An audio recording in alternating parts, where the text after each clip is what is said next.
सुप्रभात सज्जन श्रोते हो. आत्मोपनिषद पान 175. सहज मंथनी अमृत हाले क्रीडेत चैतन्य आनंद डोले.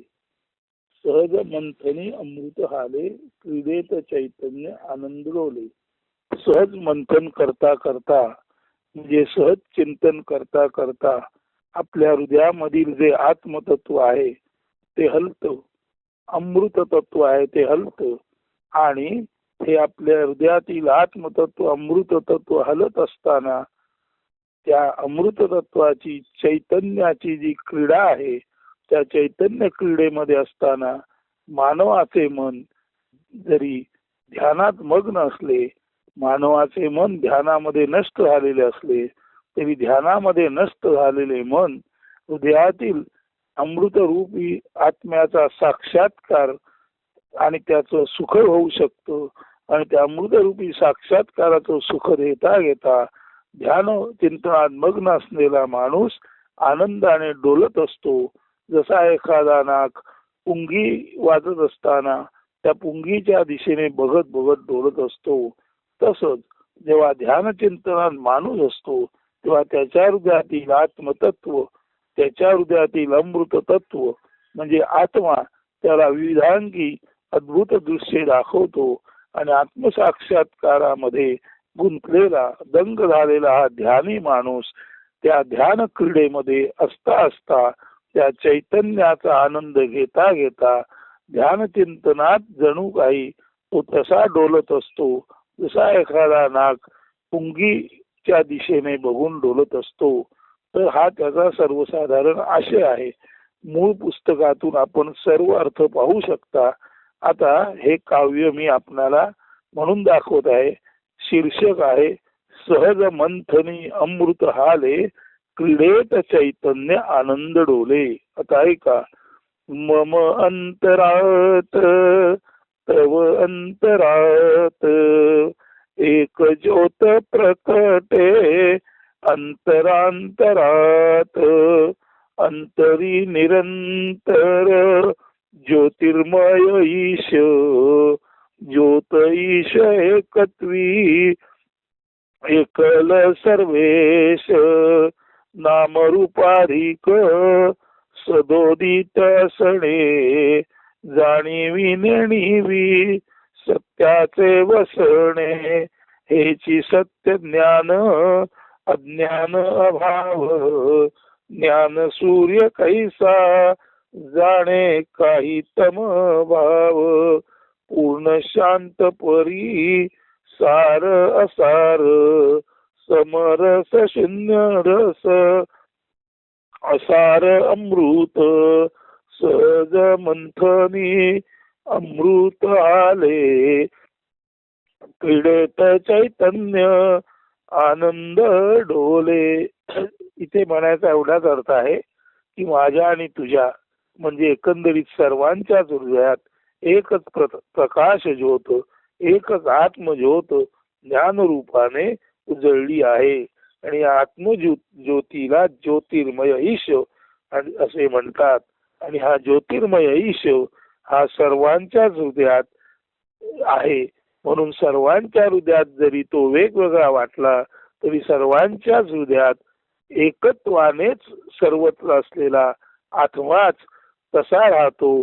जसा एकच सूर्य अनेक भांड्यातील पाण्यात प्रतिबिंबित होतो तसा एकच परमात्मा मानवरूपी किंवा जीवरूपी चैतन्य भरलेल्या वेगवेगळ्या घटामध्ये भांड्यामध्ये एकच आत्मसूर्य, एकच परमात्मा सर्व जीवांच्या घटामध्ये, सर्व जीवांच्या हृदयात, सर्व जीवांच्या चैतन्य सलिलामध्ये म्हणजे चैतन्य सम पाण्यामध्ये एकच आत्मा तसा प्रतिबिंबित होतो. जसा एकच सूर्य अनेक भांड्यातील पाण्यात प्रतिबिंबित होतो.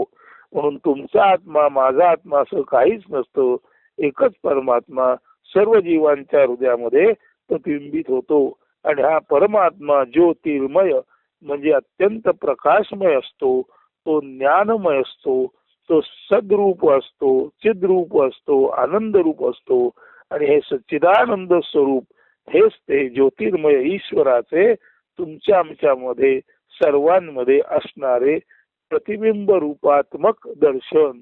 लक्षात घ्या, आत्मा हा प्रतिबिंबासारखा आहे आणि आत्मा हा आरशात जसं प्रतिबिंब दिसावं तसा आत्मा आपल्या हृदयातील किंवा आपल्या शरीरातील शांत निवांत चैतन्य झाल्यानंतर आपल्या शरीरातील निवांत चैतन्यामध्येच आत्म्याचं प्रतिबिंब दिसतं.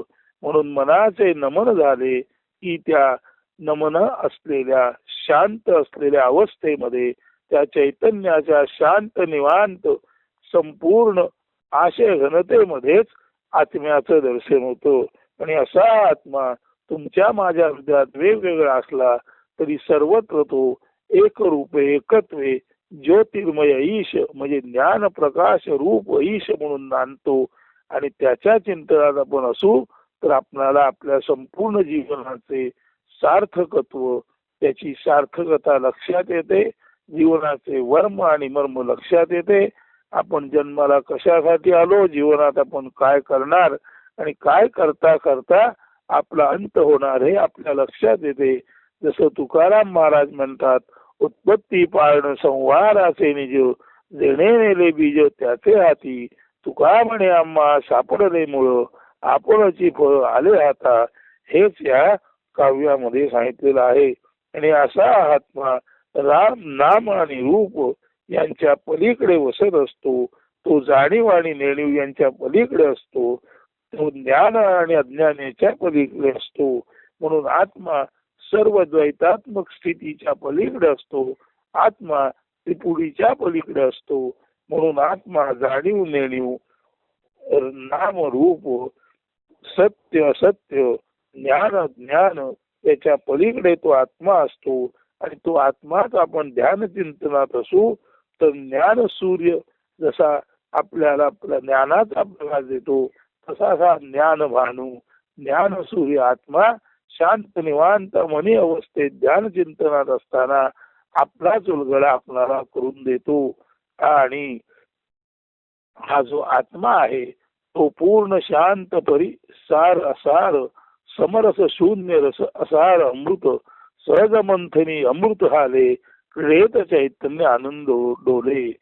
पूर्ण शांत जो माणूस असतो त्याच्याच हृदयात सार आणि असार म्हणजे अर्थ आणि अनर्थ या पलीकडे सार असार ह्या द्वैत अवस्था आहे. सार म्हणजे घेण्यायोगे, असार म्हणजे टाकण्याजोगे. जो माणूस ध्यान चिंतनात असताना पूर्ण शांत असतो तो सार आणि असार याच्या पलीकडे असतो. आणि सार असारच्या पलीकडे असणारा हा समरस शून्य रस असार अमृत असतो. सार आणि असार त्याच्या पलीकडे असणारा सार आणि असार एकत्र घेऊन समरस झालेला असतो. आणि असा हा आत्मा समरस असल्यामुळे तो अमकात अमका नसतो. म्हणून त्या आत्म्याला शून्य रस किंवा पूर्ण रस म्हणतात. आणि पूर्ण शांतीमध्ये सार असार याच्या पलीकडे असणारा समरस शून्य रस खरा तर पूर्ण रसाने भरलेला असा हा अमृत रसाने भरलेला असा हा आत्मा असतो. आणि तोच आपणाला ध्यान चिंतनात असताना आपल्या संपूर्ण अस्तित्वाचा अर्थ लक्षात आणून देतो. आणि संपूर्ण अस्तित्वाचा अर्थ आपल्या हाच आहे की कुठल्याही भेदाभेदाच्या पलीकडे समत्वाने वागणारा जो आत्मा तोच आपण आहोत. म्हणून भेदाभेद पार आत्मरस साचार. आत्म्याचा खराखुरा साचार म्हणजे खराखुरा रस हा भेदाभेदाच्या पलीकडे असण्यातच असतो. आणि हे समत्व याला कळलं त्यालाच म्हणतात समत्वम इति योग उच्यते. म्हणून समत्व हाच आत्म्याचा रस आहे.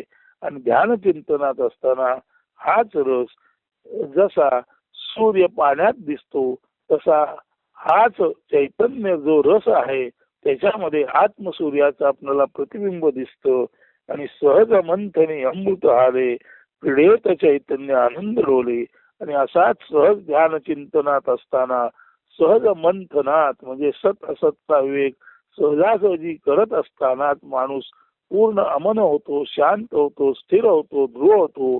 आणि त्याच्या शांत्यातीत म्हणजे शांतीच्याही पलीकडील परमशांतीमध्ये आत्म्याचं जे सच्च रूप आहे, आत्म्याचं जे निखळ रूप आहे ते आपल्याला दिसतं नव्हे. आत्माच आपल्या वेगवेगळ्या पदरांचा, आपल्या वेगवेगळ्या आशय घनतेचा, आपल्या वेगवेगळ्या अर्थ वहनाचा सर्वार्थ प्रकट आपणा पुढे करतो. म्हणजे आत्म्याचं संपूर्ण वैभव ध्यान चिंतनात असताना, ध्यानी माणसाच्या नमनावस्थेत असताना त्याच्या हृदयात आत्म्याचे सार सर्वस्व प्रकट होते. यालाच म्हटलेलं आहे, सहज मंथनी अमृत आले, क्रीडेत चैतन्य आनंद डोले. तर हे जे आपण म्हटलेलं आहे की ध्यानातला माणूस सहज चिंतनात असताना त्याच्या हृदयात अमृत रूपी ज्ञानोदय, आत्मज्ञानाचा उदय होतो. याचं आपण जरूर चिंतन करावं आणि पाहावं आपणाला सुद्धा असा काही बोध होतो किंवा नाही. अस्तु, धन्यवाद, सुप्रभात, सुदिन.